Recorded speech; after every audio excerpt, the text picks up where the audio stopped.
Sutra Teratai yang Menakjubkan. Sin Fasyang, Kamis 15 Februari 2024. Perspektif modern dari 7 perumpamaan dalam Sutra Teratai, perumpamaan mutiara di jambul rambut. Dalam kehidupan kita, jika kita menyelesaikan pencapaian tertentu, maka berkesempatan mendapatkan pujian dan penghargaan. Seperti zaman dulu kala, jika prajurit berjasa dalam penaklukan, maka raja akan memberikan hadiah berupa permata ataupun pembagian tanah. Adalah prinsip yang sama. Dalam kehidupan seseorang, penghargaan seperti apa yang tertinggi dan terbaik? Pencapaian prestasi seperti apa yang memberikan kebahagiaan di kehidupan demi kehidupan? Dalam Sutra Teratai yang Menakjubkan, terdapat sebuah perumpamaan yang membahas topik demikian, yakni perumpamaan mutiara di jambul rambut. Ceramah Master 3 Juni 2017. Sang Buddha umpama seorang raja pemutar roda dharma. Di saat ini memberi penghargaan sesuai prestasi. Terdapat sebuah mutiara di jambul rambutnya yang belum diberikan kepada orang-orang. Masih melihat orang yang benar-benar pantas mendapatkannya, baru bisa mendapatkan mutiara ini.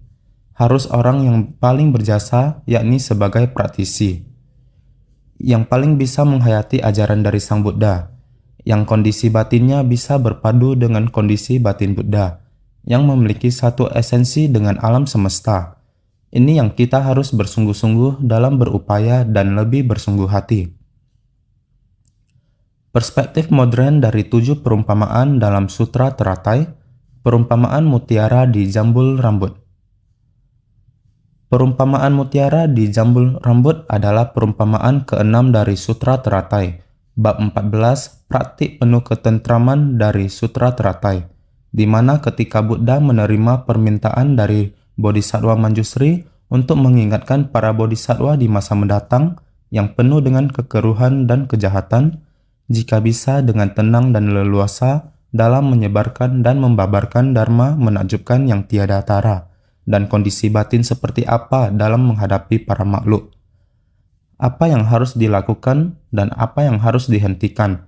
Untuk menanggapinya, Sang Bhagawan kemudian mengutip perumpamaan mutiara di jambul rambut untuk menjelaskan betapa berharga dan pentingnya Sutra Teratai ini. Apa isi dari perumpamaan mutiara di jambul rambut? Dosen pada jurusan studi agama Buddha di Universitas Fo Guang, Profesor Ko Chao-sun, perumpamaan mutiara di jambul rambut menyampaikan sebenarnya Buddha menginginkan kita menerima peramalan tentang pencapaian kebuddhaan ini. Orang biasa sebenarnya tidak dapat menerima peramalan ini. Jadi dengan menggunakan sebuah perumpamaan mutiara di jambul rambut, di mana perumpamaan ini menyampaikan bahwa raja akan memberikan penghargaan kepada para jenderal besar, menyampaikan bahwa para jenderal besar ini pergi untuk menaklukkan orang barbar di negeri asing. Raja akan memberikan penghargaan kepadanya, seperti contoh barang-barang berharga dan sebagainya. Tetapi hanya ada satu barang yang tidak boleh diberikan, yaitu sebuah mutiara yang di jambul rambut raja. Tidak boleh diberikan kepadanya, karena jika diberikan kepadanya, dia akan terkejut. Mengapa memberikan barang begitu berharga kepada saya? Namun, barang ini akan diberikan. Pada saat barang ini diberikan, ini berarti bahwa jenderal besar telah merasa tenang. Setelah semua peperangan, saya akan memberikan mutiara di jambul ini kepadanya. Pada saat itu, dia akhirnya memastikan dan juga tahu berkata bahwa dia benar-benar memiliki tanggung jawab ini. Jadi Buddha tidak dengan mudah memberikan barang ini kepadanya. Juga berarti tidak mudah untuk mengatakan kepada para praktisi ini bahwa para makhluk bisa mencapai kebuddhaan, karena takut mereka pada awalnya sudah takut. Bahkan mengatakan bahwa jika kamu terlalu mudah mendapatkan sesuatu, maka kamu tidak akan menghargainya. Jadi inilah dikatakan perumpamaan mutiara di jambul rambut. Rektor Institut Seni dan Budaya Agama Buddha Chue Feng, Master Kuan Chen, apa yang dibahas dalam perumpamaan ini? Sutra Teratai Dharma menakjubkan sangat berharga, sama dengan mutiara mani di jambul yang berharga. Sama seperti raja ini, kapan dia harus memberikan mutiara di jambul rambut kepada para pejabat? Ini mungkin pada saat dia menjelang akhir hayat. Dia melakukan ini hampir sama dengan mewariskan tahta, makanya Buddha mengatakan sebenarnya beliau membabarkan sutra teratai Dharma menakjubkan ini adalah sutra yang paling akhir menjelang beliau akan memasuki kemoksaan, beliau baru membabarkannya. Dekan Institut Agama dan Kemanusiaan Universitas Ceci, Profesor Ken Lin, sebelumnya kita membahas memberi penghargaan dalam bentuk benda materi sesuai kontribusinya. Tapi ini hanyalah ajaran Buddha yang tidak terlalu penting, bukan yang paling unggul, bukan kelas yang paling tinggi. Maknanya, kamu hari ini telah baca Sutra Lotus, jadi kamu telah mendapatkan harta yang paling berharga Buddha, yaitu menjadi Raja Pemutar Roda, Cakrawartin. Ceramah Master 3 Juni 2017. Seperti tentara satu negara yang selalu harus melatih prajurit dan menempa jenderal. Ini seperti kita sehari-hari, juga harus menggunakan batin kita yang tenang saat bekerja dan menyesuaikan hati dan pikiran kita. Apakah kita akan melakukan kebajikan? Apakah pikiran kita penuh kebajikan? Apakah batin kita tenang? Apakah kebijaksanaan kita ada terbuka? Dharma yang Buddha selalu berikan kepada kita harus terus menerima, terus maju. Ketekunan ini adalah latihan pikiran kita oleh Raja Pemutar Roda, memutar roda batin kita. Singkat kata, melalui kondisi penderitaan para makhluk, kita masuk dan menempa diri di dunia yang penuh kerisauan ini. Sutra teratai adalah mengajarkan kita menapaki jalan bodhisattva, yang akhirnya adalah pintu menuju kebuddhaan. Oleh sebab itu, ketika kita membahas tentang perumpamaan mutiara di jambul rambut, pejabat besar yang membangun pelayanan kebajikan di kemiliteran, meskipun yang dimaksud adalah raja kecil dan raja setan, adalah mengumpamakan 84.000 kerisauan. Namun metode yang digunakan Sravaka dalam melatih diri untuk mengatasi kerisauan adalah kemahatauan atau sarwanata. Juga dengan mengamati munculnya hakikat kekosongan, memutus kerisauan penglihatan, pikiran, dan delusi. Akan tetapi, metode yang bodhisattva dalam mengatasi kerisauan disebut pengetahuan akan jalan pencerahan atau marganata. Tidak hanya mengamati kemunculan melalui kondisi, juga harus disesuaikan dengan berbagai kapasitas makhluk. Juga melatih berbagai keterampilan yang mudah untuk membimbing. Harus masuk ke dalam kerumunan orang, menghadapi beribu ratus makhluk, masing-masing memiliki tabiat buruk dan kebutuhan yang berbeda.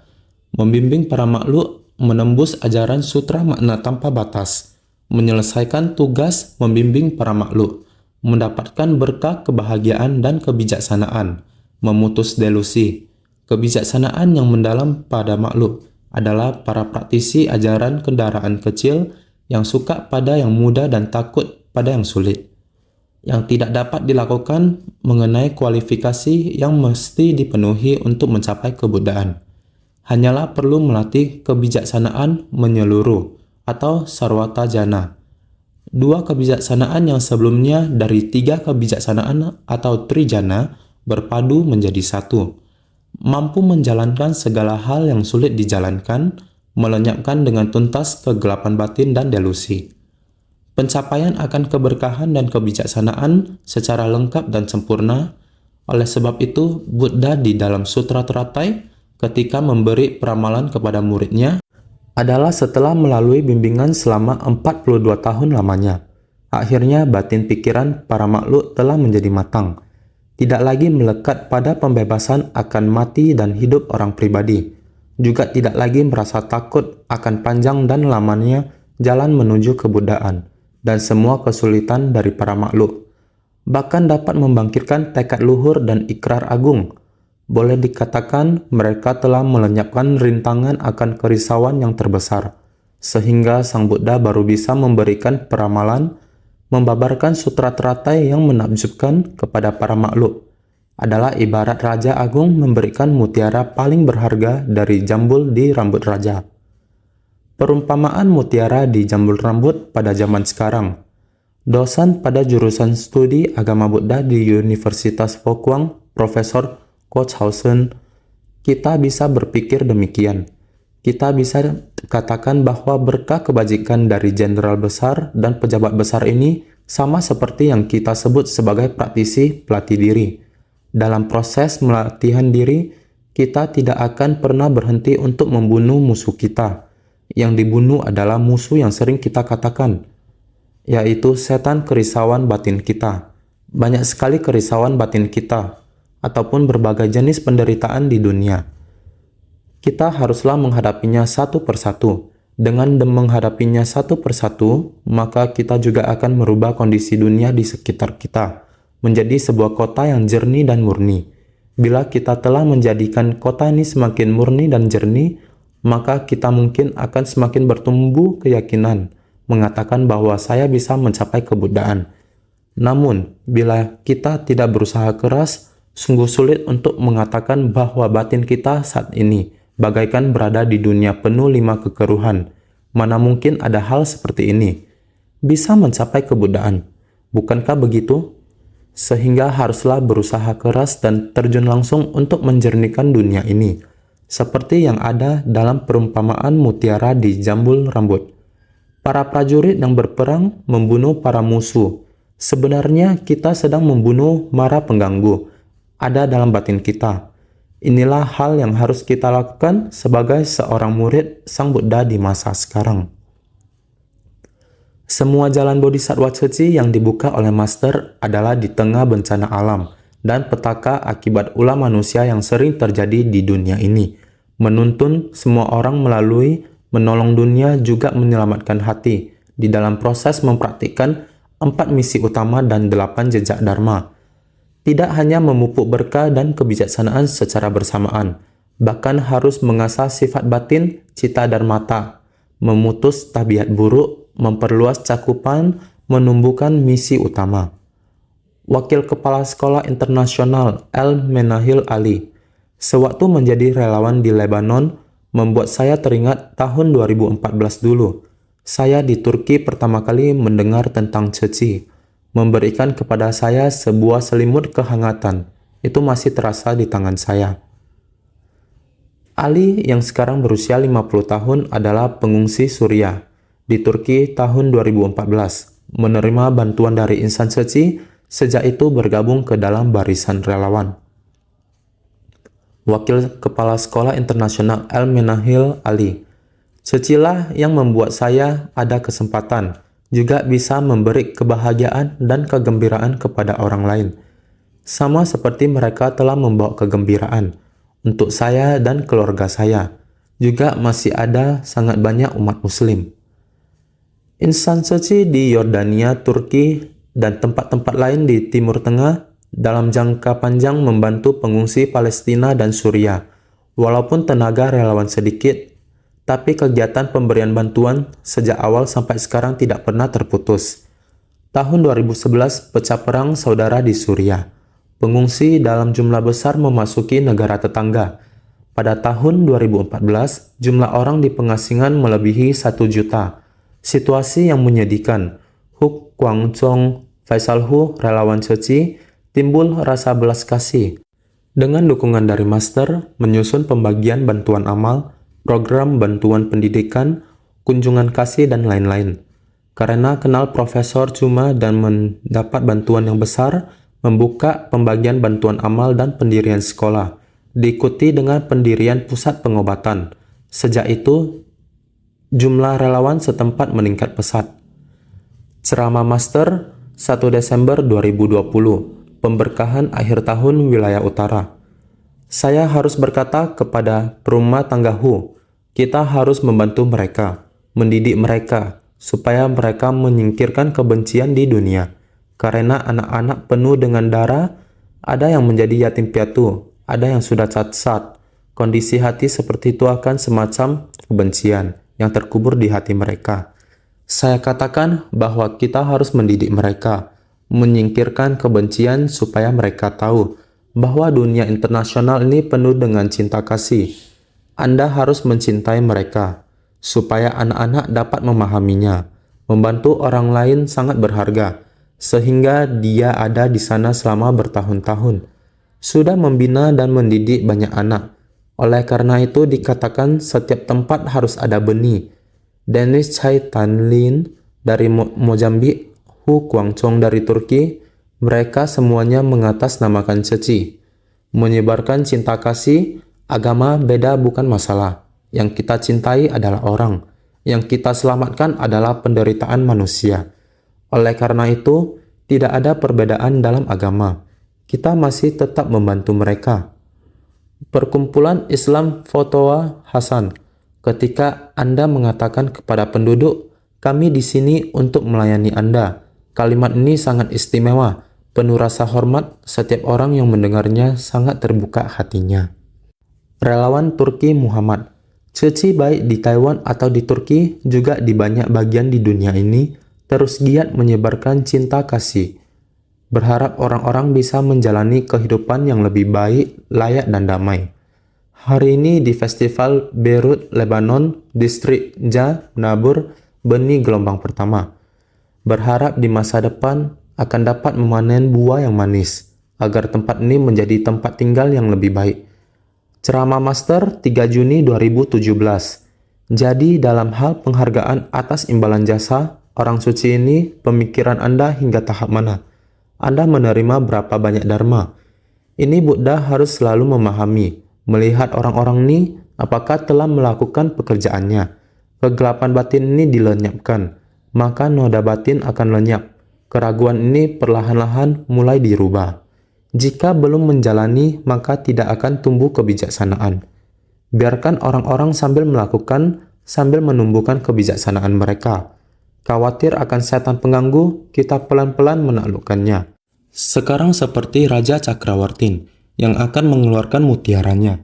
Seperti pada awal Sang Buddha akan membabarkan ajaran sejati, membabarkannya keluar.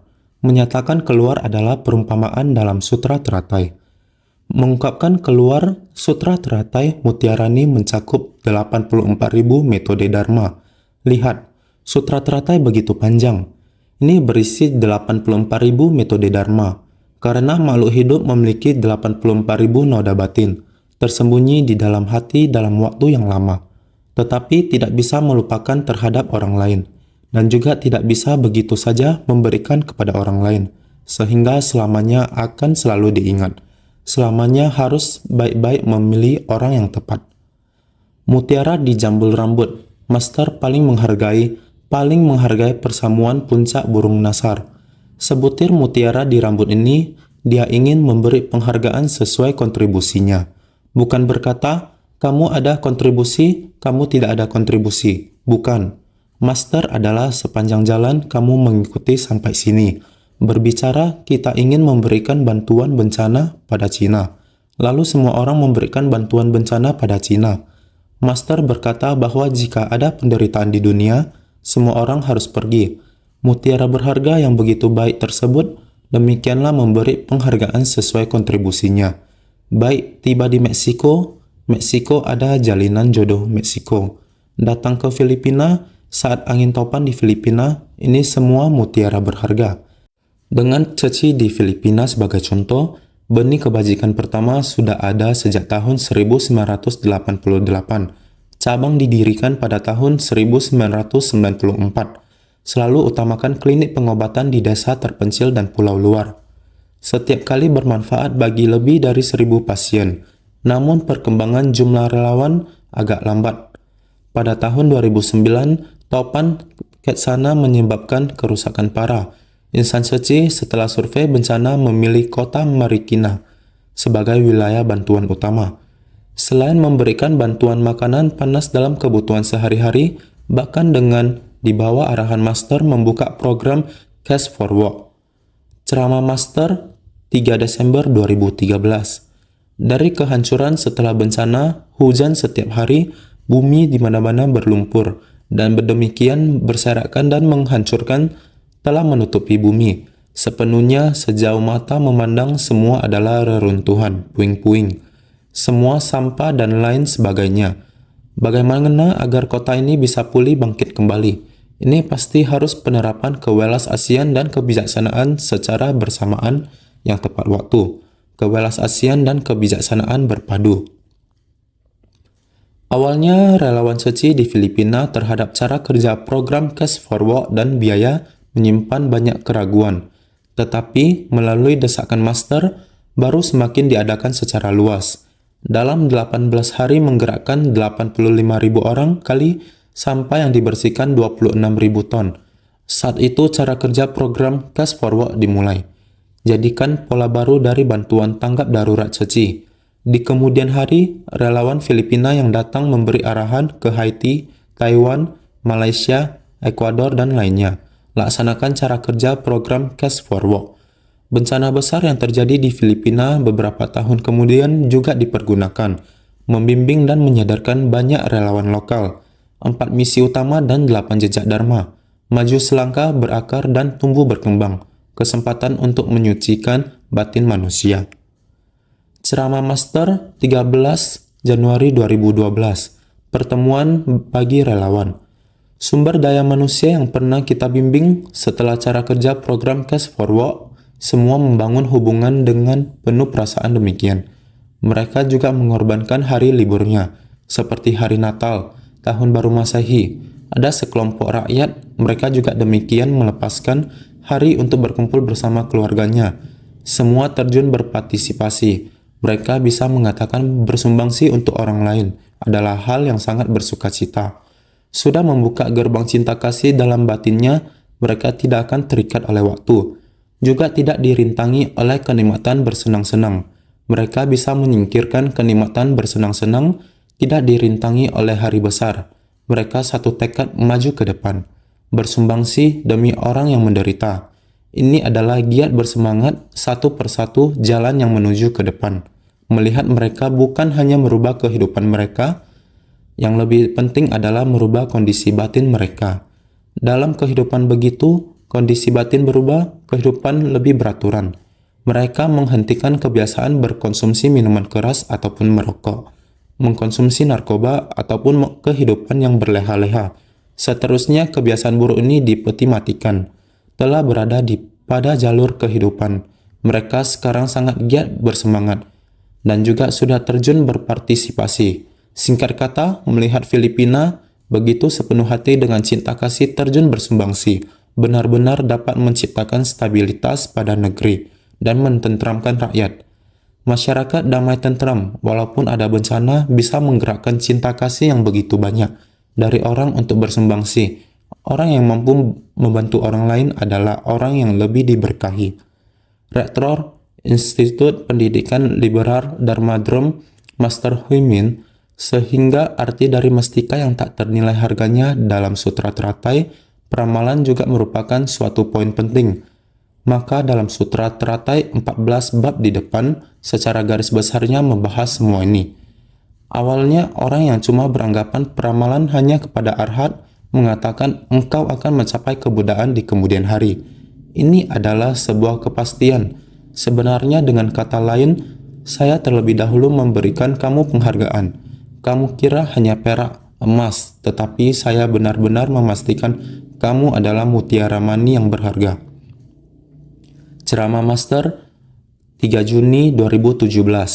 Buddha membabarkan Dharma di dunia. Menunggu jalinan jodoh untuk membabarkan sutra ini.